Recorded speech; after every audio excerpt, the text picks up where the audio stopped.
സെക്ഷനിൽ പോയി അല്ലേ? ശരി, എന്താണ് ഇൻക്ലൂഡ് ചെയ്യിക്കാന്ന് വെച്ചാൽ? ക്ലിയർ ആയില്ല, നിങ്ങൾ പറഞ്ഞേ. ഉൾപ്പെടുത്തുക. അപ്പോ എന്തായിരിക്കും ഇൻക്ലൂസീവ്നെസ് എന്ന് പറയുമ്പോൾ? ഇൻക്ലൂഡ് ഉൾപ്പെടുത്തുകയാണ് എങ്കിൽ ഇൻക്ലൂസീവ്നെസ് എന്തായിരിക്കും? കേൾക്കുന്നില്ല? ബാക്കിംഗ് ഒന്നുമില്ല, ഫ്രണ്ടിന് മാത്രമേ ഉള്ളൂ. ഉൾപ്പെടുത്തുക, അത് ഇൻക്ലൂഡ്. ഇൻക്ലൂസീവ്നെസ്സോ? അപ്പൊ അപ്പോൾ ഹ്യൂമൻ വാല്യൂസ് വിത്ത് ഇൻക്ലൂസീവ് എന്ന് എന്താ ഉദ്ദേശിക്കുന്നത്? അപ്പോ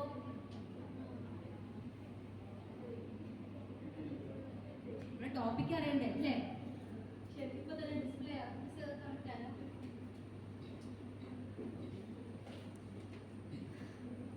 ഇൻക്ലൂസീവ്നെസ് എന്ന് പറഞ്ഞാൽ നിങ്ങൾ പറഞ്ഞുകൊണ്ട് ഉൾപ്പെടുത്തൽ തന്നെയാണ്. എന്ത് ചെയ്യുക? ഈ സൊസൈറ്റിയിൽ ഇപ്പോൾ ഓൾറെഡി നിങ്ങൾക്ക് ഒരു ചെറിയൊരു ഇൻട്രോ എന്നെ കുറിച്ച് പറഞ്ഞിരുന്നു. ഞാൻ എന്താണ് വിഷ്വലി ഇമ്പയർഡ് ആണ്. That means I M A person with disability or differently able. അപ്പോൾ എന്നെ നമ്മളടങ്ങുന്ന സമൂഹത്തേക്ക് ഉൾപ്പെടുത്തുക. ശരിക്കും എന്നെ ഉൾപ്പെടുത്തേണ്ട കാര്യമുണ്ടോ? ഞാൻ സമൂഹത്തിന്റെ പുറത്താണ് നിൽക്കുന്നത്, ആണോ? ഞാൻ നിങ്ങളെപ്പോലെ എല്ലാം ഒരു വ്യക്തിയാണല്ലേ? സോ ഇൻക്ലൂസീവ്നെസ് പറഞ്ഞാൽ ഒരിടയ്ക്ക് അല്ലെങ്കിൽ പണ്ട് കാലങ്ങളിൽ എന്ത് ചെയ്യും, ഇങ്ങനെ വൈകല്യമുള്ള ആളുകളെയോ അല്ലെങ്കിൽ ഏജ്ഡായ ആളുകളെയോ അല്ലെങ്കിൽ നമുക്ക് ബെനിഫിഷ്യൽ അല്ലാത്ത സമയത്ത് അല്ലെങ്കിൽ ജെൻഡർ ബേസ് ചെയ്തോ അല്ലെങ്കിൽ റേസ്, എന്താ റേസ് എന്ന് വെച്ചാൽ അല്ലെങ്കിൽ റാസിസം എന്ന് വെച്ചാൽ എന്താണ്?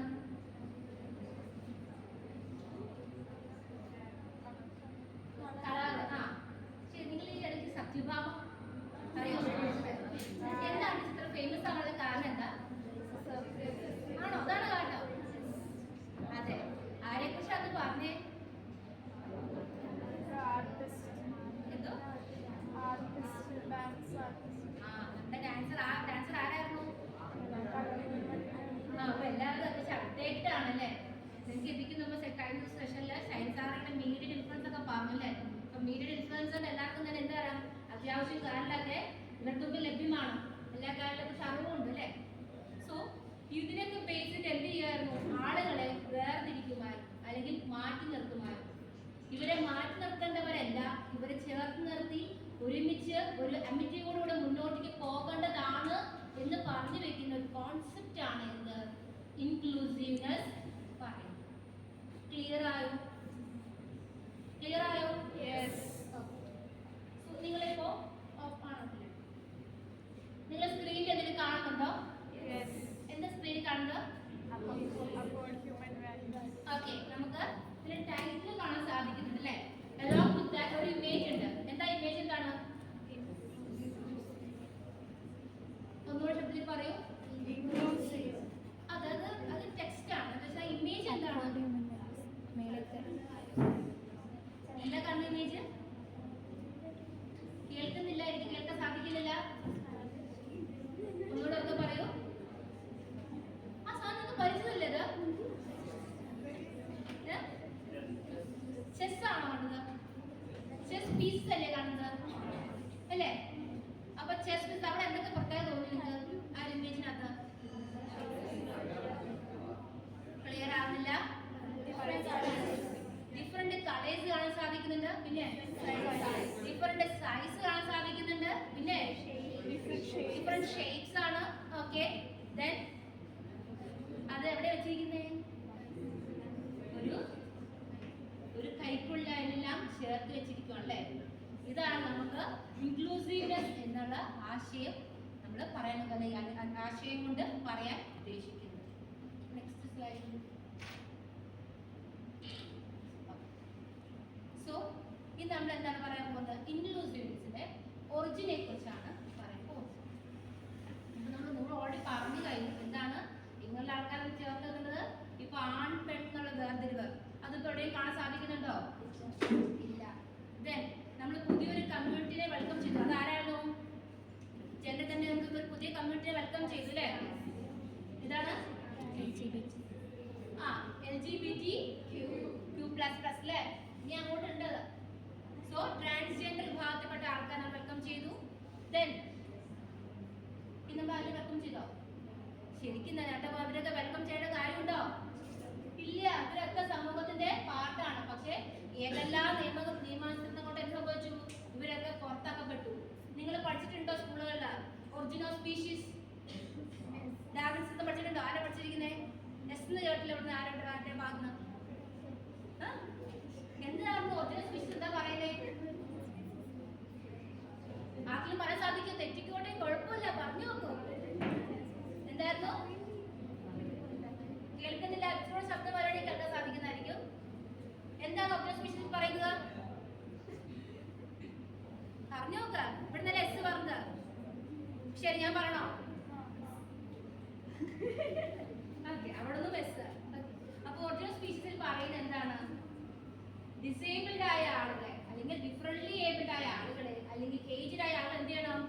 സമൂഹത്തിൽ നിന്ന് പുറത്താക്കണം. കാരണം എന്താ പറയുമോ, ഇവരെയും കൂടെ എന്താണ് വല്ല പ്രയോജനം ഉണ്ടാവോ?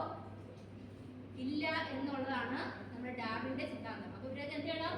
പുറത്താകണം. മാത്രമേ നമ്മുടെ കൺട്രി അല്ലെങ്കിൽ നമ്മുടെ ആ ഒരു സൊസൈറ്റി മുന്നോട്ടേക്ക് അപ്ഗ്രേഡ് ആയി പോകുള്ളൂ എന്ന സിദ്ധാന്തമായിരുന്നു പൊതുജന സ്പീച്ചിൽ അദ്ദേഹം കാഴ്ചവെച്ചത്. നിങ്ങളൊക്കെ എഗ്രി ചെയ്യുന്നു? അതൊക്കെ അതെന്താ ഒരു പരിധി ശരിയല്ലേ? അല്ലേ? കാര്യമില്ല. അതിന് കാരണം എന്താ? ഇപ്പൊ ഡിഫറെന്റ് ഉദാഹരണത്തിന് ഒരു വീൽ ചെയർ ആയ വ്യക്തി, വീൽ ചെയർ ഇരിക്കുന്ന വ്യക്തിക്ക് നിങ്ങളെപ്പോലെ ഓടി നടന്നല്ല നല്ല കാഴ്ച ചെയ്യാൻ സാധിക്കുമോ? ഇല്ല. അപ്പൊ അദ്ദേഹത്തെ കൊണ്ട് ഉപയോഗമുണ്ടോ? എന്ത് ഉപയോഗമുണ്ടേ? കേൾക്കുന്നില്ല? എന്തോ അവർ നിൽക്കുന്ന സാഹചര്യം എന്തുകൊണ്ട് അവർക്ക് എന്തെങ്കിലും ചെയ്യാൻ സാധിക്കും? ഓളെന്ന് പറഞ്ഞല്ലോ. പറഞ്ഞോ? ഓളെന്ത് പറയാൻ പറ്റില്ലേ? പറഞ്ഞോ? ഒന്നും പറഞ്ഞ. വേറെ ആർക്കെങ്കിലും പോയിന്റ് ഉണ്ടോ? വേറെ ആർക്കെങ്കിലും എന്തെങ്കിലും പോയിന്റ്സ് ഉണ്ടോ? പറഞ്ഞ എക്സാക്ട് പോയിന്റ് ആണ്. നിൽക്കുന്ന സാഹചര്യത്തിനോട് നമുക്ക് എന്ത് ചെയ്യാൻ പറ്റും? നമുക്ക് വേണ്ട കാര്യങ്ങൾ ചെയ്യാൻ പറ്റും. എല്ലാവർക്കും ഒരേ കഴിവല്ല. ഇപ്പൊ വീൽ ചെയർ ആയിക്കോട്ടെ, അല്ലെങ്കിൽ ഇപ്പോൾ ഹിയറിംഗ് ഇമ്പയർഡ് ആയിക്കോട്ടെ, അതല്ലെങ്കിൽ ഓട്ടിസം ബാധിച്ച കുട്ടികളായിട്ട് ഓരോരുത്തർക്കും അവരവരുടേതായ സ്കിൽസ് അല്ലെങ്കിൽ സെറ്റ് ഓഫ് എബിലിറ്റീസ് ഉണ്ടായിരിക്കും. അതുകൊണ്ടായിരിക്കും അവരെന്ത് ചെയ്യുന്നത്? അവർക്ക് കാര്യങ്ങൾ മുന്നോട്ട് നീക്കുന്നത്. അപ്പോൾ ഒരാളും അല്ലെങ്കിൽ ഒരു വ്യക്തിയും നമുക്ക് ചെറുതല്ല. ഈ ലോകത്ത് പിറന്നു വീഴുന്ന അല്ലെങ്കിൽ ഉണ്ടായി വരുന്ന ഓരോ പുൽക്കൊടിക്കും അതിൻ്റെതായ ലക്ഷ്യങ്ങൾ ഉണ്ടായിരിക്കുന്നതാണ് അല്ലേ? അവർക്കൊക്കെ ചെയ്യാൻ ഓരോരോ കർമ്മങ്ങൾ ഉണ്ടാവുന്നതാണ്. അപ്പോൾ ഇൻക്ലൂസീവ്നെസ്സോട് നമ്മളോട് പറയേണ്ട ജെൻഡർ, റേസ്, കൾച്ചർ ഇവരൊക്കെ എന്ത് ചെയ്യുവാണ്? ഇവരൊക്കെ കൂട്ടി നിർത്തുവാണ്, മാറ്റി നിർത്തുകയല്ല ചെയ്യുന്നത്. ഈ ഒരു ആക്ട് അല്ലെങ്കിൽ ആർട്ടിക്കിൾ 26 ഇത് മെൻഷൻ ചെയ്തിരിക്കുന്നത്. നെക്സ്റ്റ് തിങ്, നമ്മുടെ ഇന്ത്യയിൽ അല്ലെങ്കിൽ ഇത് ലോകമെമ്പാടും ഇൻക്ലൂസീവ് ടേം എന്ന് പറഞ്ഞ പ്രാബല്യത്തിൽ വരുന്നത് 1995 എന്താണ്? 1995 PWD ആക്ട്. നിങ്ങൾ ലോ പഠിക്കുമ്പോൾ പഠിക്കുമായിരിക്കും. ലോയ്ക്ക് പോകാൻ ആളുകൾ പിള്ളേരുണ്ടോ? നിങ്ങൾക്ക് BBക്ക് ലോ ഇല്ലേ പേപ്പർ? സോ PWD ആക്ട് എന്ന് പറഞ്ഞത് പേഴ്സൺ വിത്ത് ഡിസബിലിറ്റി ആക്ട് ആണ്. നമ്മുടെ കോൺസ്റ്റിറ്റ്യൂഷനിലെ ഒരു ആക്ട് വരുന്നതാണ് PWD ആക്ട്. അത് rights of different abled people ആണ്. അപ്പോൾ ഈ ആക്ട് വന്നതിന്റെ ബേസിൽ എന്താണ്? ഇൻക്ലൂസീവ്നെസ് എന്നൊരു കോൺസെപ്റ്റ് വന്നു. ഇതിക്ക് മുമ്പ് 1945 നമ്മൾ ഇൻക്ലൂസീവ് പറയുന്നുണ്ടെങ്കിൽ തന്നെ അതൊരിക്കലും പ്രാബല്യത്തിൽ ആയിട്ടുണ്ടാകില്ല. എന്താണ്? പണ്ട് കാലങ്ങളിൽ ഡിഫറെന്റ് ഏബിൾഡ് ആയ ആളുകൾക്കൊന്നും എഡ്യൂക്കേഷൻ അവിടെ പ്രൊവൈഡ് ചെയ്യുന്നതല്ല. നമ്മളിപ്പോ കേൾക്കുന്ന ഒത്തിരി ഫേമസ് ആയ റൈറ്റേഴ്സ് ഉണ്ട്. നിങ്ങൾക്ക് ഹെലൻ കെല്ലറിനെ കുറിച്ച് അറിയോ?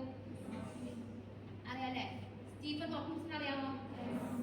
അപ്പോ വളരെ ചുരുക്കം ആളുകൾക്ക് മാത്രമാണ് ഒരു റെഗുലർ ആയിട്ടുള്ള എഡ്യൂക്കേഷൻ എന്ന് വെച്ചാൽ നിങ്ങൾ പഠിച്ചു വന്നതുപോലെയുള്ള റെഗുലർ ബേസ്ഡ് എഡ്യൂക്കേഷൻ ലഭ്യമായിട്ട് ഉണ്ടായിരുന്നുള്ളൂ. അതിന് മുമ്പ് അവരെന്ത് ചെയ്യുന്നു? അവരുടെ പേരൻസോ അല്ലെങ്കിൽ അവർക്ക് വേണ്ടി പ്രത്യേകം ഒരു ടീച്ചർ വീടുകളിൽ വന്ന് അവരെ പഠിപ്പിക്കുമായിരുന്നു. വീട്ടിൽ നിന്ന് പഠിക്കുന്നു സ്കൂളിൽ പോയി പഠിക്കുന്ന വ്യത്യാസം എന്താ? Is there any difference? സ്കൂളിൽ പോയി പഠിക്കുന്നതും വീട്ടിൽ നിന്ന് പഠിക്കുന്ന വ്യത്യാസം ഉണ്ടോ? എന്ത് വ്യത്യാസമുള്ളത്? ഫ്രണ്ട്സ്, നമുക്ക് നല്ലൊരു ഫ്രണ്ട് സർക്കിൾ ക്രിയേറ്റ് ചെയ്യാൻ സാധിക്കും. അത് ഒന്നാമത്തെ പോയിന്റ്. ഓക്കെ, ഇപ്പൊ നിങ്ങൾ ഇവിടെ വന്നപ്പോൾ നിങ്ങൾ ഇപ്പോ ഉദാഹരണം ഇപ്പൊ നമ്മൾ ഗേൾസിന്റെ എടുക്കുവാണേ. ഓക്കെ, നിങ്ങൾ എവിടെ വന്നു? നിങ്ങളുടെ ഫ്രണ്ട്സിനെ ചുറ്റും നോക്കി. പലർക്കും പല ഹെയർ സ്റ്റൈൽ ഉണ്ട് അല്ലേ?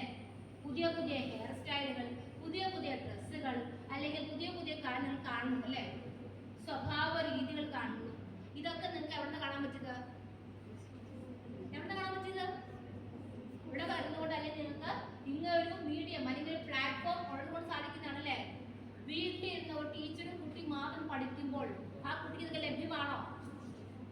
അല്ല. അതേപോലെ നമ്മുടെ സ്വഭാവം, നമ്മുടെ ക്യാരക്ടർ ബിൽഡിംഗ് നടത്തുന്നതൊക്കെ സ്കൂളുകളാണ്. കോവിഡ് സമയത്ത് നമ്മൾ ഒത്തിരി കുഞ്ഞു കുട്ടികൾക്ക് ബേസ് ചെയ്ത ഇഷ്യൂ ആയിരുന്നതാണ് ക്യാരക്ടർ ബിൽഡിംഗ്നെസ്. ആ ഒരു ഇഷ്യൂ സംഭവിച്ചിരുന്നു. അതുകൊണ്ടാണ് സ്കൂളുകൾ പെട്ടെന്ന് തന്നെ റീ ഓപ്പൺ ചെയ്യണമെന്ന് നമ്മൾ നിർബന്ധമായിട്ട് മുന്നോട്ട് വെച്ച് സ്കൂളുകളെല്ലാം റീ ഓപ്പൺ ചെയ്തു വന്നത്. ക്ലിയർ ആവുമെന്ന് പറയുന്നത്? എന്നെ ഫോളോ ചെയ്യാൻ പറ്റുന്നുണ്ടോ? ഓക്കെ. ദെൻ 1995 ഈ ആക്ട് വന്നെങ്കിലും 2016 കുറച്ചും കൂടി പ്രാബല്യത്തിൽ പിന്നെയും വരുന്നത്. ഓരോ പടി പോലെ വന്ന് മാറ്റം വരുന്നതേ ഉള്ളൂ. ഇനി ഈ ഒരു ഇനിഷ്യേറ്റീവ്, ഈ ഒരു ഇൻക്ലൂസീവ് ആശയം നമ്മുടെ ഇന്ത്യയിൽ വന്നപ്പോൾ അതിനെ സ്പിയർ ഹെഡ് ചെയ്യുക, അതിനെ മുന്നോട്ട് കൊണ്ടുപോയിക്കൊണ്ടിരുന്നത് സോണിയ ഗാന്ധിയാണ്. സോണിയാഗാന്ധി നിങ്ങൾക്ക് അറിയാമോ? ആരാ സോണിയാഗാന്ധി? ഗാന്ധിജിയുടെ മകളാണോ? നിങ്ങൾക്ക് അറിയാം അല്ലേ? ഞാൻ പറഞ്ഞ കാര്യമല്ലോ. നെക്സ്റ്റ്, അത്രയും മെയിൻ പോയിന്റ്സ് ആണ് പറയാനുള്ളത്. പിന്നെ അതിനകത്ത് പറയാനുള്ള വേറൊരു പോയിന്റ് ആണ് ഇൻക്ലൂസീവ്നെസ് എങ്ങനെയാണ്, എവിടെ, ഏതെല്ലാം തരത്തിലാണ്. ഞാൻ ഡിഫറെന്റ്ലി ഏബിൾഡ് ആയ കാര്യം പറഞ്ഞു, ഓൾഡ് ഏജ് കാര്യം പറഞ്ഞു. ഇനി ഞാൻ ചോദിക്കട്ടെ, നിങ്ങളുടെ ആരുടെയെങ്കിലും വീട്ടിൽ ഡിഫറെന്റ്ലി ഏബിൾഡ് ആയ കുട്ടികളെ കണ്ടിട്ടുണ്ടോ? നിങ്ങൾ അല്ല, ഉണ്ടോ? ഇല്ല. നിങ്ങളുടെ നെയ്ബേഴ്സിൽ, കസിൻസിന്റെ ഇടയിൽ കണ്ടിട്ടുണ്ടോ ഡിഫറെന്റ്ലി ഏബിൾഡ് ആയ കുട്ടികളെ? ഇനി ആരെല്ലാം ഡിഫറെന്റ്ലി ഏബിൾഡ് വിളിക്കുന്നത്? ഡിഫറെന്റ്ലി ഏബിൾഡ് ആയ ആളെന്ന് ആരൊക്കെ വിളിക്കുക? ആരെല്ലാം, ഏതെല്ലാം ആൾക്കാർ നമ്മൾ വിളിക്കും ഡിഫറെന്റ്ലി ഏബിൾഡ് എന്ന്?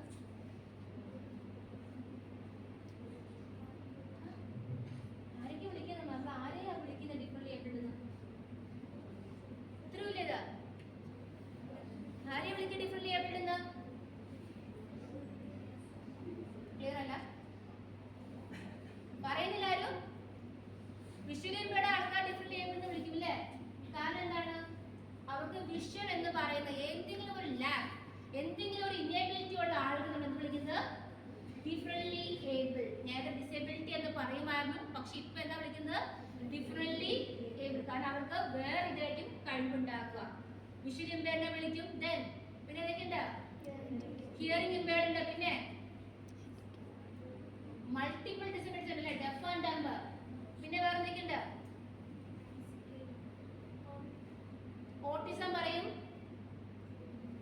പാർക്കിൻസൺ ഡിസീസ് അറിയോ? പാർക്കിൻസൺസ് പെട്ടെന്ന് മസിൽസ് ഒക്കെ സ്റ്റക്ക് ആവുന്ന അസുഖമാണ്. അത് എപ്പോ വേണം, ആർക്ക് വേണം, ഏത് നിമിഷം വേണം സംഭവിക്കാം. ഓക്കെ, പാർക്കിൻസൺ ഡിസീസ് ഉണ്ട്. Then സെർവൽ fallacy. ഇതൊക്കെ എന്താണ്? ഏകദേശം 21ഓളം കാറ്റഗറീസ് ഉണ്ട്. എന്താ? ഡിഫറെന്റ്ലി ഏബിൾഡ് എന്ന വിഭാഗത്തെ വിളിക്കാൻ, സോറി, ഡിഫറെന്റ്ലി ഏബിൾഡ് എന്ന പേര് വിളിക്കുന്ന 20ഓളം 20 ഞാൻ പറഞ്ഞത് ക്ലിയർ ആയില്ല. 21 തന്നെ 21 കാറ്റഗറി പെട്ട ആളുകൾ നമ്മൾ എന്ത് വിളിക്കും? ഡിഫറെന്റ്ലി ഏബിൾഡ് എന്ന് വിളിക്കും. ഇഷ്ടംമാരി ഉണ്ട്, ഞാൻ ഇതിന്റെ പേര് ലിസ്റ്റ് ഔട്ട് ചെയ്തിട്ടുള്ള. ഓക്കെ, നെക്സ്റ്റ് എന്ന് പറയുന്നത് ഇൻക്ലൂസീവ്നെസ് ഇൻ സ്ലൈഡ് ചേഞ്ച് ചെയ്യുന്നു. ഓക്കെ, ഫസ്റ്റ് ഇമേജ് അല്ലേ കഴിയുന്നത്? Inclusiveness in family. എങ്ങനെയാണ് ഒരു കുടുംബത്തിൽ ഒരു ഡിഫറെന്റ്ലി ഏബിൾഡ് ആയ കുട്ടി ഉണ്ടായി കഴിഞ്ഞാൽ കുടുംബത്തിൽ എങ്ങനെയാണ് പോകുന്നത്? ഒരിക്കലും എന്ത് ചെയ്യരുത്? അവരെ മാറ്റി നിർത്തരുത്. ഓക്കെ, അതിന് വയ്യാത്ത ആളോ അപ്പൊ അതുപോലെ ഇരുന്നോട്ടെ. ഒരിക്കലും നിങ്ങൾ എന്ത് ചെയ്യരുത്? അങ്ങനെ മാറ്റി നിർത്തരുത്. ഇപ്പൊ നിങ്ങളുടെ കുടുംബത്തിൽ മാത്രം, നിങ്ങളുടെ കുടുംബം എന്ന് പറഞ്ഞത് നിങ്ങൾ ജീവിക്കുന്ന സൊസൈറ്റിയാണ്. നിങ്ങൾ അങ്ങനെ ആൾക്കാരെ കാണുമ്പോൾ എന്ത് ചെയ്യണം? അവർക്ക് വേണ്ട സപ്പോർട്ട്. ഇപ്പൊ നിങ്ങൾ കണ്ടിരുന്നു, എന്റെ സ്ലൈഡ് ഇവിടെ പ്രസന്റ് ചെയ്ത് ബുദ്ധിമുട്ട് വന്നു. അപ്പൊ തന്നെ നമ്മുടെ ഡിപ്പാർട്ട്മെന്റിലെ വേറെ സ്റ്റാഫുകളും എന്റെ സ്റ്റുഡൻസ് ആണ്, നിങ്ങളുടെ സീനിയേഴ്സ് ആണ് പേര്. അപ്പോൾ ഇവരെ സപ്പോർട്ട് ചെയ്യുന്നുണ്ടായിരുന്നോ? അപ്പൊ ആ ഒരു സപ്പോർട്ട് താങ്ങാൻ നമുക്ക് വേണ്ടത്, അല്ലാണ്ട് മാറ്റിർത്താൻ നമുക്ക് വേണ്ടത്. ഓക്കെ, എപ്പോഴും ചെറിയ സപ്പോർട്ട് കൂടി എന്ത് ചെയ്യണം? അവരെ വാം വെൽക്കം ചെയ്യണം. ദെൻ നെക്സ്റ്റ്, നമ്മൾ പ്ലേസിൽ അല്ലെങ്കിൽ സ്പോർട്സിൽ നമുക്ക് കളിക്കാൻ പറ്റും. ബ്ലൈൻഡ് കുട്ടി കളിക്കുന്നത് നിങ്ങൾക്ക് അറിയാമോ? ബ്ലൈൻഡ് ചെസ് കേട്ടിട്ടുണ്ടോ? ബ്ലൈൻഡ് ചെസ് അവിടെ ഓരോ, നിങ്ങളിപ്പോ ചെസ് പീസസ് ഇല്ലേ, ചെസ് പീസസ് നിങ്ങൾ വയ്ക്കുമ്പോൾ എങ്ങനെ? സാധാരണ ചുമ്മാ മൂവ് ചെയ്യും. പ്ലെയിൻ സർഫസ് ആണ്. ചെസ് ബോർഡ് ഭയങ്കര പ്ലെയിൻ ആണല്ലേ. പക്ഷേ ബ്ലൈൻഡ് ചെസ് ബോർഡ് എന്ന് പറയുന്നത് അവിടെ ഒരു കളം പോലെ നമുക്ക് ഇറക്കി വെക്കാൻ പറ്റും. ഓരോ പീസിനെയും ഇറക്കി വെക്കാൻ പറ്റും. ഓരോ പീസുകൾക്ക് ഓരോ ആകൃതി തൊട്ടൊക്കെ നമുക്കത് മനസ്സിലാക്കാൻ സാധിക്കും. അപ്പൊ നമ്മൾ കൈകൾ തൊട്ടൊക്കെ മനസ്സിലാവും ഏത് സെല്ലിലാണ് നിൽക്കുന്നത് നമുക്ക് കറക്റ്റ്. ഇപ്പൊ നമ്മൾ എക്സലിൽ പോലെ തന്നെ ഏത് സെല്ലാണ് നമുക്ക് കറക്റ്റ് അറിയാൻ സാധിക്കുന്നത്. ഇപ്പൊ അതാണ് ബ്ലൈൻഡ് ചെസ്. ഓക്കെ, ഇപ്പോൾ ഇങ്ങനെയുള്ള ഈ കാഴ്ചക്കുറവുള്ള അല്ലെങ്കിൽ ഡിഫറെന്റ്ലി ഏബിൾഡ് ആയ ആൾക്ക് ഇരുന്ന് കളിക്കാൻ പറ്റിയ ഒത്തിരി ഗെയിംസ് ഉണ്ട്. Next ball. ഇപ്പൊ പലരും പറയും ഫുട്ബോൾ അല്ലെങ്കിൽ വോളിബോൾ ഒന്നും കളിക്കാൻ പറ്റില്ല, അപ്പൊ എന്ത് ചെയ്യാം? അവരെ മാറ്റി നിർത്താം. പക്ഷെ ഇവർക്ക് കളിക്കാൻ പറ്റിയ ഒത്തിരി വേറെയും ഗെയിംസ് ഉണ്ട്. ഓക്കെ, ബോൾ എന്ത് ചെയ്യാം? ബോൾ പാസ് ചെയ്യാൻ പറ്റും. നിങ്ങൾക്ക് അവരുടെ കൂടെ നിന്ന്, ഇങ്ങനെ ഒരാൾ നിങ്ങൾ കാണുകയാണെങ്കിൽ നിങ്ങൾക്ക് അവരോടൊപ്പം നിന്ന് എന്ത് ചെയ്യാൻ പറ്റും? ഇങ്ങനെ ഓരോ കളി, നിങ്ങൾക്ക് തോന്നുന്ന കളി അവർക്കും കൂടി ചെയ്യാൻ നിങ്ങൾക്ക് അറിയാലോ ബുദ്ധിമുട്ട് എന്താണ്. ആ ബുദ്ധിമുട്ട് മനസ്സിലാക്കിക്കൊണ്ട് അവരെയും കൂടി ഇൻകൾക്കേറ്റ് ചെയ്തുകൊണ്ട് എന്ത് ചെയ്യുക? പുതിയ ഗെയിംസോ അല്ലെങ്കിൽ അവരുടെ ഗെയിംസ് കളിക്കാൻ ശ്രദ്ധിക്കുക. ക്ലിയർ ആണോ പറയുന്നത്? Next slide. അതെന്താ എഴുതിയിരുന്നത്? എന്തായിരിക്കും ഞാൻ ഉദ്ദേശിച്ചിട്ടുണ്ടാവാം? ലൈൻ എഴുതാം. നമ്മുടെ സമൂഹത്തിൽ ഇവരെ ഉൾപ്പെടുത്തണം എന്നൊരു ആശയം വന്നപ്പോൾ, ഇങ്ങനെ ഡിഫറെൻ്റ്ലി ഏബിൾഡ് ആയ ആൾക്കാരെ ഉൾപ്പെടുത്തണം എന്ന ആശയം വന്നപ്പോൾ ആദ്യം ചെയ്തത് സെഗ്രിഗേഷനാണ്. എന്താ സെഗ്രിഗേറ്റ് ചെയ്യാന്ന് വെച്ചാൽ വേർതിരിക്കുക. എങ്ങനെയാണെന്ന് പറയാം നമുക്ക്? നിങ്ങൾക്ക് ഞാൻ നേരത്തെ കാണിച്ചു ബ്ലൈൻഡ് ചെസ്. അപ്പൊ ബ്ലൈൻഡ് ചെസ് കളിക്കാൻ ആര് വേണം? ബ്ലൈൻഡ് ആയ ആളുകൾ മാത്രമേ വരാൻ പറ്റൂ അല്ലേ? നിങ്ങൾക്ക് അത് ചെസ് എടുത്ത് കളിക്കാൻ ബുദ്ധിമുട്ടല്ലേ? നിങ്ങൾക്ക് ഭയങ്കര ടൈം കൺസ്യൂമിങ് അല്ലേ ഇത്? അല്ലേ? നിങ്ങൾക്ക് ബോറിംഗ് ആവില്ലേ? അപ്പൊ എന്ത് ചെയ്യുന്നറിയാമോ? ബ്ലൈൻഡ് ചെസ് കളിക്കാനായിട്ട് ബ്ലൈൻഡ് ആയ ഒരു വ്യക്തിക്ക് ബ്ലൈൻഡ് ചെസ് ബോർഡ് ഉണ്ടായിരിക്കും. അതുപോലെ സൈലന്റ് പേഴ്സണ് വേറെ നോർമൽ ചെസ് ബോർഡ് ഉണ്ടായിരിക്കും. അപ്പൊ എന്ത് ചെയ്യും? ഇന്ന ആള് ആ ചെസ് ബോർഡിൽ കരുക്കൾ നീക്കുമ്പോൾ ഈ ബ്ലൈൻഡ് വ്യക്തിയോട് പറയും, ബ്ലൈൻഡ് വ്യക്തി എന്ത് ചെയ്യും? അതേ കരുക്കള് സ്വന്തം ബോർഡിൽ എടുത്തു മാറ്റുകയും പിന്നെ അയാൾ ഒരു മൂവ് പറയുകയും ചെയ്യും. അപ്പൊ അവർക്ക് കണ്ടന്റിനും കളിക്കും. ഭയങ്കര സ്പീഡപ്പ് ആയിരിക്കും. ഇത് നിങ്ങൾ കണ്ടിട്ടില്ലോ? അത് ഇല്ല. നെക്സ്റ്റ്, നിങ്ങൾക്ക് എത്ര പേർക്ക് അറിയാം ബ്ലൈൻഡ് ക്രിക്കറ്റ്? ബ്ലൈൻഡ് ഫുട്ബോൾ അറിയാമോ? അതിനെ കുറിച്ച് ബ്ലൈൻഡ് ആൾക്കാർ ക്രിക്കറ്റ് കളിക്കും. എങ്ങനെയെന്നറിയാമോ? ബോളിനകത്ത് ഒരു കിലുക്ക് ഇട്ടേക്കും. അപ്പൊ ആ കിലുക്ക് ഇടുമ്പോൾ ബോൾ നീങ്ങി പോകുമ്പോൾ എന്തായിരിക്കും? മൂവ്മെന്റ് സൗണ്ട് കേട്ട് റിക്കഗ്നൈസ് ചെയ്യുമായിരിക്കും. ഓക്കെ, അത് ആർക്ക് കളിക്കാൻ? ബ്ലൈൻഡ് ആൾക്ക് മാത്രമേ കളിക്കാൻ പറ്റുള്ളൂ. അവിടെ അപ്പോൾ ഒരു ഇൻക്ലൂസീവ്സ് ഉണ്ടോ? അവർക്ക് നമ്മൾ എന്ത് ചെയ്തു? ഓക്കെ, നിങ്ങൾ എന്ത് കളിച്ചോട്ടോ എന്ന് പറഞ്ഞാൽ അവരെന്ത് ചെയ്തു? അങ്ങ് മാറ്റി നിർത്തുക ചെയ്തു. അവിടെ ഇൻക്ലൂസീവ്സ് എന്നൊരു കോൺസെപ്റ്റ് പ്രാബല്യത്തിലായോ? ഇല്ല. ദെൻ സ്പെഷ്യൽ സ്കൂളിനെ കുറിച്ച് അറിയാമോ? സ്പെഷ്യൽ സ്കൂള് നിങ്ങൾക്ക് ഏതൊക്കെ സ്കൂൾ അറിയാം? ബഡ്സ് തന്നെ, ബഡ്സ് ഇയർബഡാണ് ഉദ്ദേശിക്കുന്നത്. പിന്നെ ബഡ് സ്കൂൾ എന്ന് പറയുമ്പോൾ സെർവോ പാലസി അല്ലെങ്കിൽ ഓട്ടിസം പോലെയുള്ള കുട്ടികൾ പഠിക്കുന്ന സ്ഥലമാണിത് ബഡ്സ്. അവിടുത്തെ കുട്ടി പെട്ടെന്ന് വയലന്റ് ആവും. ആ വയലന്റ് കുട്ടികൾക്ക് ഒരിക്കലും എന്താണ് ഒരുമിച്ച് പഠിപ്പിക്കാൻ സാധിക്കില്ല. അത് എക്സ്ട്രീം കേസസ് ആണ്. പക്ഷേ ബാക്കി ഇപ്പോൾ വീൽ ചെയർ ആയിക്കോട്ടെ, അല്ലെങ്കിൽ വിഷൻ പ്രോബ്ലം അല്ലെങ്കിൽ ഹിയറിംഗ് പ്രോബ്ലം ഉള്ള കുട്ടികൾ അല്ലെങ്കിൽ ഹെൽത്ത് ഇഷ്യൂസ് ഉള്ളവരെയൊക്കെ നമുക്ക് എന്ത് ചെയ്യാൻ പറ്റും? HIV ഡിസബിലിറ്റി ആണ് കേട്ടോ. ഡിഫറെൻ്റ്ലി ഏബിൾഡ് വരുന്നതാണ് HIV പേഷ്യൻസ്, എയ്ഡ്സ് ഒക്കെ. സോ ഇങ്ങനെ നമുക്ക് എന്ത് മാറ്റത്തിന് കാര്യമുണ്ടോ? ഇല്ല. അവർക്ക് എന്ത് ചെയ്യാം? സാധാരണ കുട്ടികളൊപ്പം പഠിക്കാൻ പറ്റും. പക്ഷേ ഇവർക്കെല്ലാവർക്കും വേണ്ടി ഒരു സ്പെഷ്യൽ സ്കൂളിലാണ് അവരെ പഠിപ്പിക്കുന്നത്. അപ്പോൾ ഒരു സംഭവിക്കും, ഇവരും സമൂഹത്തിൽ നിന്ന് മാറ്റപ്പെടുവാണ്. നിങ്ങൾ എത്ര പേര് കണ്ടിട്ടുണ്ട് ബ്ലൈൻഡ് ആൾക്കാരെ? ബ്ലൈൻഡ് ആൾക്കാരെന്ന് കൈ റൈസ് ചെയ്യാൻ പറ്റൂ? എത്ര പേര് ബ്ലൈൻഡ് ആൾക്കാർ കണ്ടിട്ടുണ്ട്? ഓക്കെ. അവരൊക്കെ എങ്ങനെയാ വീട്ടിനകത്തിരിക്കുകയാണ് ചെയ്യുന്നത്? അല്ല, അവരൊക്കെ എന്താണ്? ഏതെങ്കിലും ഒരു ഘട്ടത്തില് പുറത്തോട്ട് സഞ്ചരിക്കേണ്ടതായിട്ടിരിക്കും അല്ലേ? അപ്പൊ ഇത്രയും വർഷങ്ങളോളം ഈ ബ്ലൈൻഡ് ആയിട്ടുള്ള കുട്ടികളുടെ ഒപ്പം മാത്രം പഠിച്ചു വരുന്ന ഒരു വ്യക്തിക്ക് പെട്ടെന്ന് നോർമൽ എക്സൈറ്റഡ് പേഴ്സണെ കാണുമ്പോൾ അവിടെ വികാരം എന്തായിരിക്കും? അത് ഭയങ്കര ഹാപ്പി ആയിരിക്കുമോ? ഒരു റൂമിനകത്ത് മാത്രം വളർന്നൊരു കുട്ടിക്ക് പെട്ടെന്ന് പുറത്തിറക്കുമ്പോൾ ആ കുട്ടി കംഫോർട്ട് ആയിരിക്കുമോ? ഇല്ല. ഇനി ഇത് കാണുന്ന നമ്മുടെ അവസ്ഥ എന്തായിരിക്കും? നമുക്ക് സഹായിക്കുന്നുണ്ടാവും അല്ലേ? പക്ഷെ ഇത് എങ്ങനെ സഹായിക്കണം? അവരെങ്ങനെ ചിന്തിക്കും എന്നൂടെ നമുക്ക് അല്ലേ? നമുക്ക് അതിനുള്ള പ്രോപ്പർ സ്ട്രക്ചർ കിട്ടില്ല.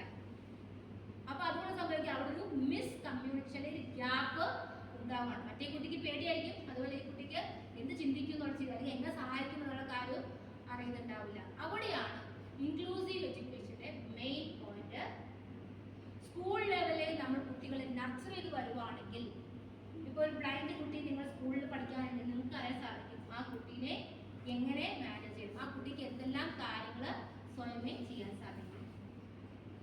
വെറുതെ ഒരു മാസം എൻ്റെ കൂടെ മിങ്കിൾ ചെയ്താൽ എൻ്റെ കൂടെ നിൽക്കുന്ന സ്റ്റാഫുകൾക്കെല്ലാം മനസ്സിലാക്കി കഴിഞ്ഞു എന്നെ ഏത് രീതിക്കാണ് എനിക്ക് കംഫോർട്ടാണ് അല്ലെങ്കിൽ ഏത് രീതിക്കാണ് സപ്പോർട്ട് ചെയ്യുന്നത്.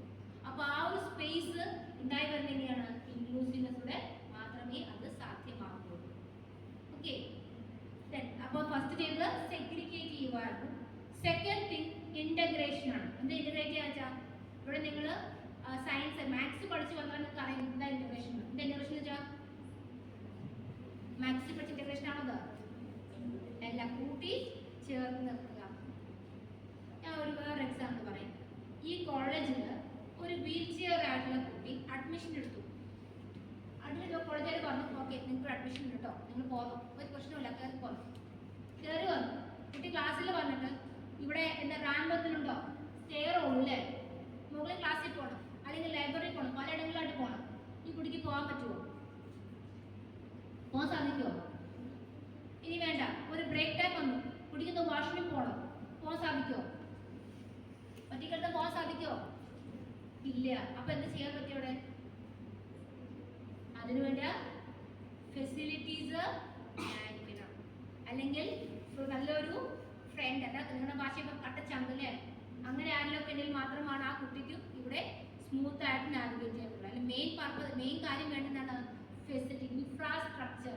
പ്രോപ്പർ ഇൻഫ്രാസ്ട്രക്ചർ ആണ് നമ്മുടെ പ്രൊവൈഡ് ചെയ്യുന്നത്. അതിന്റെ ലാക്കേജ് ഉണ്ടാകുമ്പോൾ സംഭവിക്കും അങ്ങനെയുള്ള കുട്ടികൾക്ക് ഇവിടെ വരുന്നതിലും പോകുന്നതിലും ബുദ്ധിമുട്ടാണ്.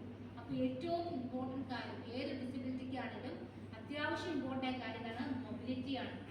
അല്ലെങ്കിൽ കൂടെ നിൽക്കാൻ കൂട്ടാണ്. അത് ഇന്നയാളില്ല, നമ്മുടെ ആരാണെങ്കിലും നമ്മൾ മനസ്സിലാക്കാൻ പറ്റുന്ന ഒരു വ്യക്തി ഉണ്ടെങ്കിൽ അവർക്ക് എന്തായിരിക്കും എല്ലാ കാര്യങ്ങളും സ്മൂത്ത് ആയിട്ട് പോകാൻ സാധിക്കാം. അപ്പൊ സെക്കൻഡ് ലെവലിൽ വന്നത് ഇന്റഗ്രേഷൻ ആണ്. അപ്പൊ ഇതുവരെ എന്തായിട്ടില്ല, ഇൻക്ലൂസീവ് ആയിട്ടില്ല. ഇനി തേർഡ് സ്റ്റേജ് ആണ് ഇൻക്ലൂസീവ്. ഇൻക്ലൂസീവ് എന്തൊക്കെയായിരിക്കും? ഫെസിലിറ്റീസ് വേണം ഒബ്വിയസ്ലി, അത് 1 പോയിന്റ്. സെക്കൻഡ് തിങ് എന്താണ്? നിങ്ങളൊക്കെ സംസാരം നിർത്തുന്നു. അപ്പൊ അതിന്റെ അർത്ഥം എല്ലാവരും ബോറിംഗ് ആയിരുന്നാണ് അല്ലേ? അപ്പൊ ഞാൻ ബാക്ക്ഗ്രൗണ്ട് സംസാരിപ്പിക്കാം. ഇവിടെ ആർദ്ര എന്ന് പറഞ്ഞ കുട്ടിയുണ്ടോ? ആർദ്ര അതെന്നെ ചുമ്മാ ഒരു പേര് പറഞ്ഞോ, റാൻഡം ആയിട്ട് പറഞ്ഞ പേര്. ശരി ആർദ്ര, സെക്കൻഡ് വേണം. ഒന്ന് ഫെസിലിറ്റി വേണം, ഡിഫറെന്റ്ലി ഏബിൾഡായ കുട്ടികൾക്ക് സ്മൂത്ത് ആയിട്ട് ട്രാവൽ ചെയ്യാൻ, അല്ലെങ്കിൽ അവർ ഇൻക്ലൂസീവ് ആകുന്നതിന് വേണ്ടി ഒന്ന് അവർക്ക് വേണ്ട ഫെസിലിറ്റി വേണം. രണ്ട്, പഠനകാലത്ത് എങ്ങനെയായിരിക്കും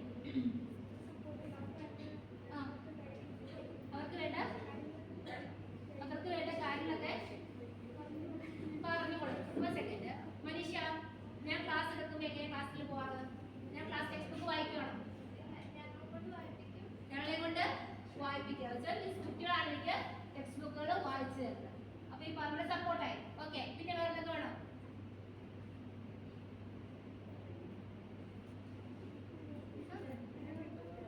സിലബസ് എങ്ങനെയായിരിക്കണം?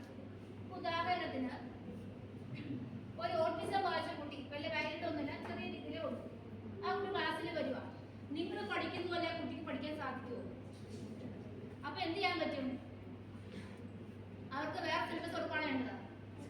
എന്ത് ചെയ്യണം? സിലബസ് റീസ്ട്രക്ചർ ചെയ്യും. എന്നിട്ടാകുമ്പോൾ സിലബസ് റീസ്ട്രക്ചർ ആയിട്ടുണ്ടെങ്കിലും അവർക്ക് പഠിക്കാനുള്ള അവസരം കൊടുക്കും. അപ്പൊ മൊത്തം കുട്ടികളുടെ സിലബസിന് മാറ്റം വരും.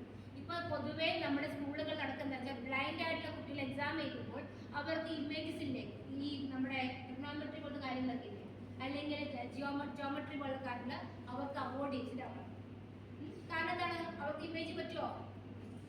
ഇമേജ് പറ്റുമോ? പറ്റില്ല. പക്ഷെ ഇപ്പൊ പുതിയ സോഫ്റ്റ്വെയർ വന്നിട്ടുണ്ട്, ഇതൊക്കെ സാധ്യമാണ്.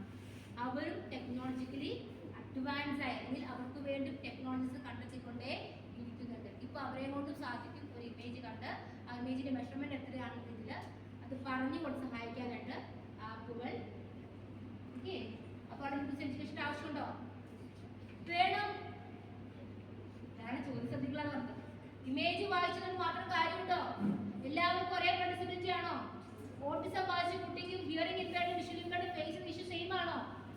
എല്ലാ ഓരോരുത്തരും ഓരോ ഡിഫറൻസ് അല്ലെങ്കിൽ ഓരോ രീതിയിലാണ് ഡിഫിക്കൽട്ടീസ് ഫേസ് ചെയ്യുന്നത്. അപ്പോൾ അതാത് സ്കൂളുകളിൽ എന്ത് ചെയ്യും, അല്ലെങ്കിൽ അതാത് കോളേജുകളിൽ അതിനെ ബേസ് ചെയ്തിട്ടായിരിക്കും കരിക്കുലം സ്ട്രക്ചർ ചെയ്യുക. അപ്പോൾ മൊത്തം കുട്ടികൾ ഒറ്റ സിലബസ് പഠിക്കുന്ന രീതിക്കായിരിക്കും അത് ഫോർമുലേറ്റ് ചെയ്യുന്നത്.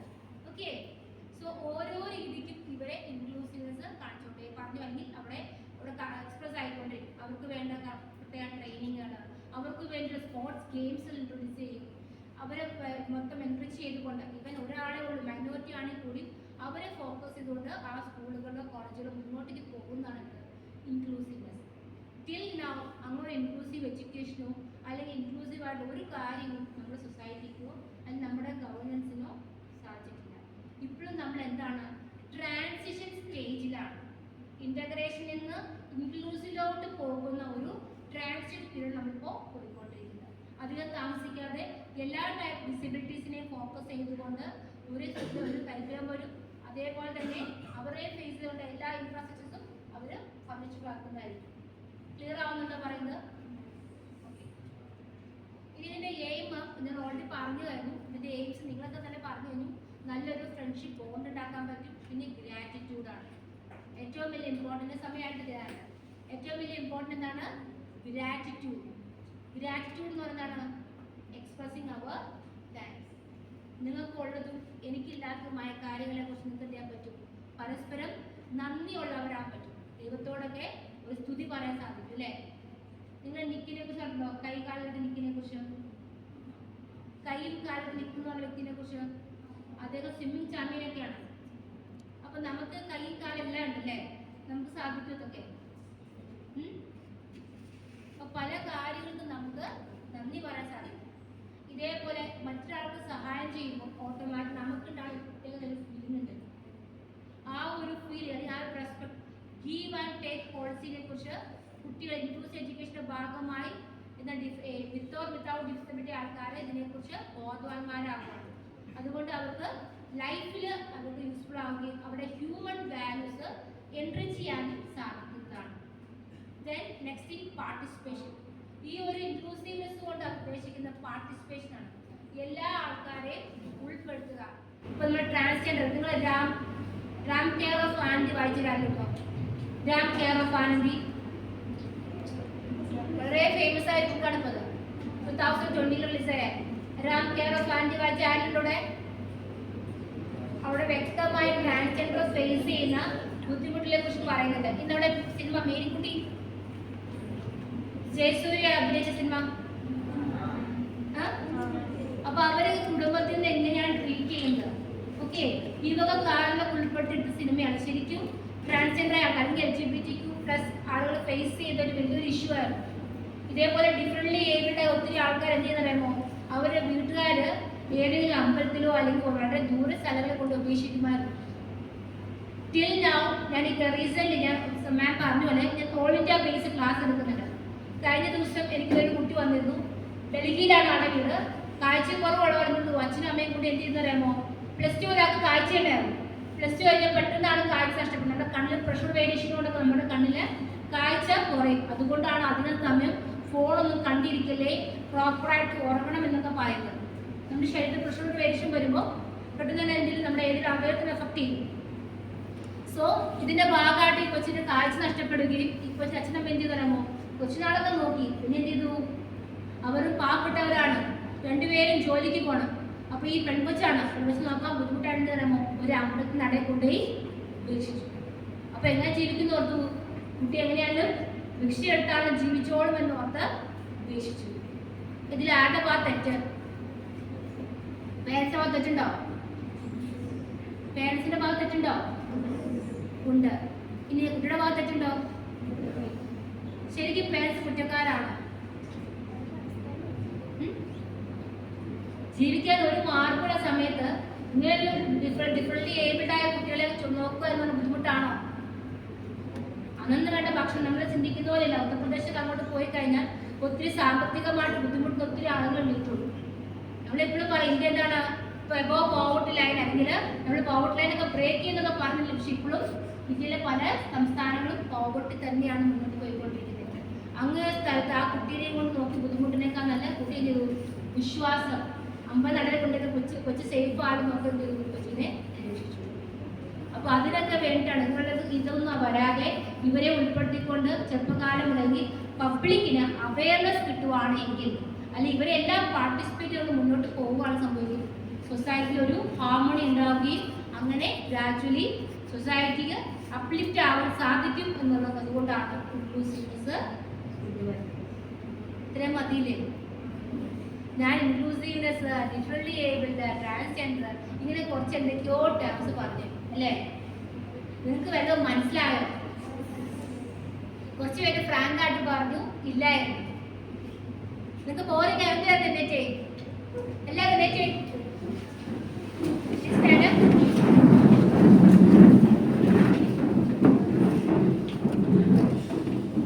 ഒരു ലക്ഷ്യബോധത്തോടുകൂടി ഈ കോളേജിലെ കയറിയ ആളൊന്നിരിക്കാമോ? എനിക്കൊരു ലക്ഷ്യമുണ്ട്, ഞാൻ ഈ കോളേജിൽ വന്നതിൽ എനിക്കൊരു ലക്ഷ്യമുണ്ട് എന്ന് ചിന്തിക്കുന്നോന്നിരിക്കാമോ?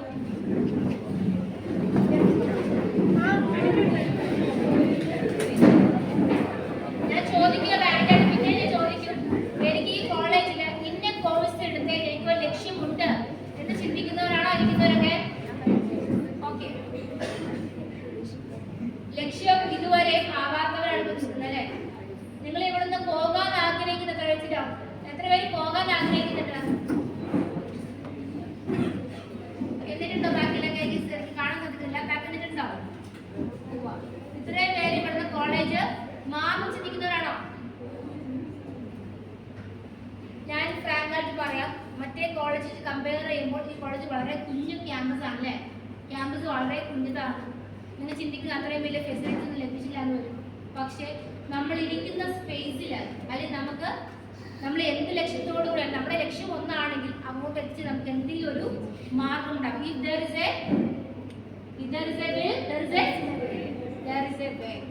നിങ്ങൾ ഇനി എഞ്ചിനീയറിംഗ് ചൂസ് ചെയ്യുന്നവരാണെങ്കിൽ ഞാൻ ഒന്നും പറയുന്നില്ല. അതല്ലാതെ പല ബ്രാഞ്ചിലോട്ട് പോകാൻ നിൽക്കുന്നവരാണെങ്കിൽ വേറെ കോളേജാണ് നോക്കുന്നെങ്കിൽ ഞാൻ പറയും നിങ്ങൾ കോളേജ് അല്ല പ്രിഫർ ചെയ്യുന്നത്. നിങ്ങൾ ആയിരിക്കുന്ന സ്പേസിൽ നിങ്ങൾക്ക് എന്ത് കോൺട്രിബ്യൂഷൻ ചെയ്യാൻ സാധിക്കുമെന്ന് നിങ്ങൾക്ക് എല്ലാവരും പറഞ്ഞിരിക്കുന്ന ഓരോ റെസ്പോൺസിബിലിറ്റീസിലൂടെയാണ്. നിങ്ങളുടെ റെസ്പോൺസിബിലിറ്റി എന്താണ്? ആസ് എ ഫ്രണ്ട് നിങ്ങൾക്ക് എന്താ റെസ്പോൺസിബിലിറ്റി ഉണ്ട്? ആസ് എ ഫ്രണ്ട് നിങ്ങൾക്ക് പല റോൾസ് ഉണ്ട് അല്ലേ? ആസ് എ ഫ്രണ്ട് നിങ്ങളുടെ റെസ്പോൺസിബിലിറ്റി എന്താണ്? ഒന്നുമില്ല, റെസ്പോൺസിബിലിറ്റി പറഞ്ഞു സപ്പോർട്ട് ചെയ്യുക. അതാണോ ആസ് എ ഫ്രണ്ട് നിങ്ങളുടെ റെസ്പോൺസിബിലിറ്റി? എന്ത് ചെയ്യാം? ആസ് എ ഫ്രണ്ട് ഒരു ട്രസ്റ്റ് ഉണ്ട് അല്ലേ? ബിറ്റ്വീൻ നമ്മൾ ട്രസ്റ്റ് ഉണ്ടാവില്ലേ? ട്രസ്റ്റ് ബ്രേക്ക് ചെയ്ത് ഏത് റിലേഷൻഷിപ്പിൽ നമുക്ക് ബിൽഡപ്പ് പോകാൻ പറ്റുന്നുണ്ടെങ്കിൽ ഇല്ല. സോ സപ്പോർട്ട് ബെറ്റർ തിങ് തന്നെയാണ്. ഒരു ഫ്രണ്ട് നിങ്ങൾക്ക് എന്താണ് നിങ്ങളുടെ സുഹൃത്തിനെ നിങ്ങൾക്ക് സപ്പോർട്ട് ചെയ്ത് അല്ലെങ്കിൽ അവരെ നിങ്ങൾക്ക് അപ്ലിഫ്റ്റ് ചെയ്ത് കൊണ്ടുവരാൻ സാധിക്കുന്നതാണ്. അതേപോലെ ഒരു ട്രസ്റ്റ്, പരസ്പരമുള്ള ഒരു വിശ്വാസം. അവനോട് സത്യം മാത്രമേ പറയൂ, അല്ലെങ്കിൽ അവനോട് ഇനി എൻ്റെ നല്ലത് മാത്രമേ അവൻ പറയുള്ളൂ അല്ലെങ്കിൽ അവൾ പറയുള്ളൂ എന്ന് ചിന്തിക്കുന്നതാണ് യഥാർത്ഥ സുഹൃത്ത് എന്ന് പറയുന്നത്. Next, as A child responsibility എന്താണ്? ഒരു കുട്ടി നിങ്ങളുടെ പേരൻസിൻ്റെ അല്ലെങ്കിൽ നിങ്ങളുടെ കുടുംബത്തിൽ നോക്കുമ്പോൾ നിങ്ങൾ അവർ കാണുന്ന അല്ലെങ്കിൽ നിങ്ങൾ അവർ പ്രതീക്ഷിക്കുന്ന എന്തായിരിക്കും? നിങ്ങളുടെ അച്ഛനും അമ്മയും നിങ്ങൾ എന്താ ഉദ്ദേശിക്കുന്നത്? നിങ്ങൾ എന്താ എക്സ്പെക്ട് ചെയ്തുകൊണ്ടിരിക്കുന്നത്? നിങ്ങളുടെ ബെറ്റർ ഫ്യൂച്ചർ അല്ലേ? നിങ്ങളുടെ വെൽബീയിങ് നോക്കി കാണുമ്പോഴാണ് നിങ്ങളുടെ കുടുംബം. അപ്പോൾ ആ കുടുംബത്തിൽ തന്നെയാണ് നിങ്ങളെ ഇവിടെ വിടാനായിട്ട് നിങ്ങൾക്ക് നല്ല ഡ്രസ്സുകൾ അല്ലെങ്കിൽ നിങ്ങൾക്ക് സാധനങ്ങൾ വാങ്ങും, നിങ്ങൾക്ക് വേണ്ട തിങ്സ് ഒക്കെ വാങ്ങിച്ച് നിങ്ങൾ ഇങ്ങോട്ട് വിടും നിങ്ങളുടെ പേരൻസോ നിങ്ങളുടെ ഫാമിലിയാണ്. ആ ഫാമിലി ഒബ്വിയസ്ലി അവർ നോക്കിക്കാണും നിങ്ങളുടെ വെൽബീയിങ് ആണ്. പക്ഷെ നിങ്ങൾക്ക് അങ്ങോട്ട് കൊടുക്കാനുള്ള കടമ എന്താണ്? നിങ്ങൾക്ക് അങ്ങോട്ട് എന്ത് ചെയ്യാനുണ്ട്? പഠിച്ച് കാണിക്കുക. പഠിച്ച് മാത്രം കാണിച്ചാൽ മതിയോ? എന്താ കാണിക്കണ്ടേ? പിന്നെ നല്ലൊരു പേഴ്സണാലിറ്റിക്ക് ഉടമയാണ് അല്ലേ? ഓക്കെ, നല്ലൊരു വ്യക്തിത്വമുള്ളവരായി മാറുമ്പോഴാണ് അച്ഛനും അമ്മയ്ക്കും നമ്മളെ ഓർത്ത് അഭിമാനം ഉണ്ടാവുക. ഉറപ്പായിട്ടും നിങ്ങൾ നല്ലൊരു പൊസിഷൻ എത്തുമ്പോഴത്തേക്കും അവർ ഹാപ്പി ആവും. പക്ഷേ അവിടെ നിന്നുകൊണ്ട് നിങ്ങൾ സ്വാർത്ഥത കാണിക്കുകയും അതല്ലെങ്കിൽ നിങ്ങൾ അവിടെ ഒരു നിങ്ങളുടേതായ ഒരു മാർക്ക് ഇതാക്കിയില്ലെങ്കിൽ എന്താണ് അതുകൊണ്ടും കാര്യം ഉണ്ടാവത്തില്ല. പക്ഷെ അതിനൊപ്പം തന്നെ ഇമ്പോർട്ടൻ്റ് കാര്യമാണ് ഹ്യൂമൻ വാല്യൂ. മറ്റുള്ളവരുടെ സങ്കടങ്ങൾ മനസ്സിലാക്കാനുള്ള ഒരു സഹനശേഷി, നമുക്കൊരു ആ ഒരു ക്രിയേറ്റീവ് അല്ലെങ്കിൽ നമുക്കൊരു മൈൻഡ്ഫുള്ള് നമുക്കായിരിക്കണം. Okay, next, as a teacher അല്ലെങ്കിൽ നിങ്ങളുടെ ടീച്ചേഴ്സ് നിങ്ങൾ എന്തൊക്കെ എക്സ്പെക്ട് ചെയ്യുന്നത്? ഒരു ഗുരുക്കൾ അല്ലെങ്കിൽ നിങ്ങളുടെ അധ്യാപകർ നിങ്ങൾ എന്തായി എക്സ്പെക്ട് ചെയ്യുന്നത്? എന്താ എക്സ്പെക്ട് ചെയ്യുന്നേ? ഒന്നും എക്സ്പെക്ട് ചെയ്യുന്നില്ലേ? പൈസയാണോ? പിന്നെ റെസ്പെക്റ്റ് ആണോ എക്സ്പെക്ട് ചെയ്യുന്നത് നിങ്ങൾ ഇന്ന്? ആണോ? ടീച്ചേഴ്സ് നിങ്ങളുടെ കയ്യിൽ എന്തായി എക്സ്പെക്ട് ചെയ്യുന്നത്? കോപ്പറേഷൻ എക്സ്പെക്ട് ചെയ്യും. ഓക്കെ, പിന്നെ ഇപ്പൊ ഇവിടെ നിങ്ങളുടെ സീനിയേഴ്സ് വന്ന് പറഞ്ഞിട്ട് പോയി അല്ലേ? അവർ വളരെ ഹാപ്പി ആയിട്ടാണ്. നമുക്ക് തോന്നില്ല അത് ഭയങ്കര പ്ലസ്ഫുൾ ആയില്ലേ? അപ്പൊ അത് കേട്ട അവരെ പഠിപ്പിച്ച അധ്യാപകർക്ക് എന്ത് തോന്നി കാണും? ഇത് ദിവസം അവർക്ക് they can make the day അല്ലേ? ഇന്ന് മൊത്തം അവർക്ക് അഭിമാനിക്കാൻ പറ്റുമല്ലോ, ഞങ്ങൾ പഠിപ്പിച്ച കുട്ടികൾ വന്നു, ഞങ്ങളെ കുറിച്ച് ഇങ്ങനെയൊക്കെ പറഞ്ഞല്ലോ, നമുക്ക് സന്തോഷമായിരുന്നു. അതേപോലെ അവർ നിൽക്കുന്ന പൊസിഷൻ ഏറ്റവും ഉന്നതങ്ങളിലായിരിക്കണമെന്നാണ് ഓരോ അധ്യാപകരും അവരുടെ കുട്ടികൾ ആയിരിക്കാൻ വേണ്ടി ആഗ്രഹിക്കുന്നത്. ഇവിടുന്ന് പഠിച്ചു പോയ കുട്ടികൾക്ക് സ്കോളർഷിപ്പ് ഒക്കെ നമ്മുടെ ഗ്രൂപ്പുകളിൽ ഇടും. എന്നിട്ട് ഞങ്ങളൊക്കെ അങ്ങോട്ടോട് പറഞ്ഞേ ഇന്ന കുട്ടിക്ക് കേട്ടോ അവൾ അങ്ങനെയായി, കുറച്ച് വർഷത്തെ ശേഷം തിരിച്ചു വരുവാണെങ്കിൽ ഇവിടെ ഞങ്ങളെ കാണാൻ എല്ലാ അധ്യാപകരും എക്സ്പെക്ട് ചെയ്യുന്നുണ്ട്. നിങ്ങളൊന്ന് പഠിച്ച് ഇറങ്ങിപ്പോയിട്ട് നിങ്ങൾ നല്ല നല്ല എത്തി തിരിച്ചു വന്ന് ഞങ്ങളോട് പറയും ഓക്കെ ഇത് എത്തി എന്ന് പറയുന്നത് നമുക്ക് വല്ലാത്തൊരു ഹാപ്പിനെസ് ആണ്. അപ്പോൾ ടീച്ചേഴ്സ് നിങ്ങൾ എക്സ്പെക്ട് ചെയ്യുന്നതാണ് നിങ്ങളുടെ വെൽബീയിങ് തന്നെയാണ്. ഇനി നിങ്ങൾക്ക് അങ്ങോട്ട് ചെയ്യാനുള്ള കടമ എന്താണ്? കുട്ടി പറഞ്ഞെ കോപ്പറേഷൻ ചെയ്യാൻ പറ്റും, പിന്നെ കോപ്പറേറ്റ് ചെയ്യാൻ പറ്റും, പിന്നെ എന്തൊക്കെ ചെയ്യാൻ പറ്റും? ഒന്നും ചെയ്യാൻ പറ്റില്ല. പിന്നെ ചെയ്യാൻ പറ്റും ആകെ ഫ്രണ്ടിൽ ബാക്കിയാരെന്താ നിർത്തിക്കൊണ്ടിരിക്കുന്നത്? എനിക്ക് മൈക്കിന്റെ ആവശ്യകതയില്ല, അത്യാവശ്യം നല്ല ശബ്ദമുള്ള ഞാൻ അസ്യൂം ചെയ്യുന്നു. ഓക്കെ, അപ്പൊ എന്നെ കേൾക്കട്ടെ ബാക്ക്. പിന്നെ എന്തൊക്കെ എക്സ്പെക്ട് ചെയ്യും നിങ്ങൾ? ഇന്ന് എന്തൊക്കെ എക്സ്പെക്ട് ചെയ്യും? ഒന്ന് എക്സ്പെക്ട് ചെയ്യുന്ന നിങ്ങളുടെ തിരിച്ചു വരിക അവിടെ ഞാൻ പറഞ്ഞു കഴിഞ്ഞു. നിങ്ങളുടെ കോപ്പറേഷൻ വേണമെന്ന് പറഞ്ഞാൽ പിന്നെ എന്തൊക്കെ എക്സ്പെക്ട് ചെയ്യാം? എന്തൊക്കെ എക്സ്പെക്ട് ചെയ്യാം? എന്താണെന്ന് പറയോ? ഒന്ന് എക്സ്പെക്ട് ചെയ്യില്ലേ? കോപ്പറേഷൻ മാത്രം എക്സ്പെക്ട് കൊടുക്കാൻ പറ്റുക. നിങ്ങൾ റെസ്പോൺസിബിലിറ്റി കോപ്പറേഷൻ ചെയ്യാൻ മാത്രമേ ഉള്ളൂ. അവിടെ കൊണ്ട് തീർന്നോ? നല്ല മാർക്ക് വാങ്ങിക്കുക അല്ലേ? നല്ല അച്ചീവ്മെന്റ്സ് നേടാ.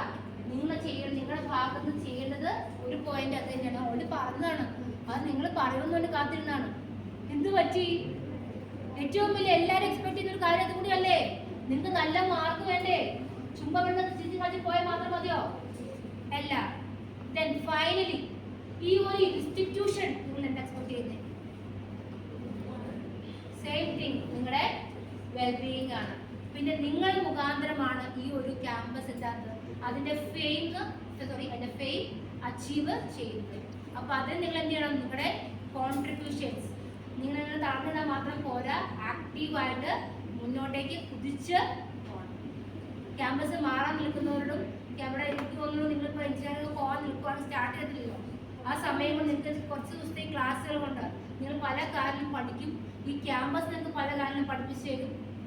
പിന്നെ ഫ്യൂച്ചറിൽ നല്ലതായിട്ട് വരട്ടെ. പിന്നെ ബാക്കി ഏതെങ്കിലും ക്ലാസ്സുകൾ നമ്മൾ മുന്നോട്ടേക്ക് പിന്നെ കാണുന്നതായിരിക്കും. എനിക്ക് ഒന്ന് മാത്രമേ പറയാനുള്ളൂ, നമ്മളൊന്ന് മുന്നോട്ട് നോക്കണം. എപ്പോഴും മുന്നോട്ട് നോക്കുകയാണ് സഞ്ചരിക്കുക. എന്തിനാണ്? മുന്നിലെ പാത അറിയാൻ. അതുപോലെ നമ്മൾ എന്ത് ചെയ്യണം? ഒപ്പം നടക്കുന്നവരെ നമ്മളെ ഇങ്ങോട്ട് നടത്തിച്ച് കൊണ്ടുവന്ന ആൾക്കാരെ നമ്മൾ എന്ത് ചെയ്യണം? ഒരിക്കലും മറക്കരുത്. വന്ന വഴി മറക്കരുത്. നമ്മൾ ഒരിക്കലും പറയുന്ന പോലെ എനിക്കത് മാത്രമേ പറയാം. നല്ല ജീവിതം ഉണ്ടാവട്ടെ, നല്ല കാര്യം സംഭവിക്കട്ടെ, നല്ല നല്ല തീരുമാനങ്ങൾ എടുത്ത് നിങ്ങളിപ്പോൾ പല വാമീസ് കവർ ചെയ്തിട്ട് അവിടെ നിൽക്കുന്നത്. അപ്പോൾ നിങ്ങൾക്ക് ഇനിയും ലൈഫിൽ വാമീസോ അല്ലെങ്കിൽ നിങ്ങൾക്ക് എടുക്കേണ്ട ഡിസ്റ്റൻസ് എടുക്കേണ്ട ടൈം വരും. അവിടെയൊക്കെ മികച്ച രീതിയിൽ എടുക്കുവാൻ സാധിക്കട്ടെ എന്ന് ആശംസിച്ചുകൊണ്ട് എൻ്റെ വാക്കുകൾ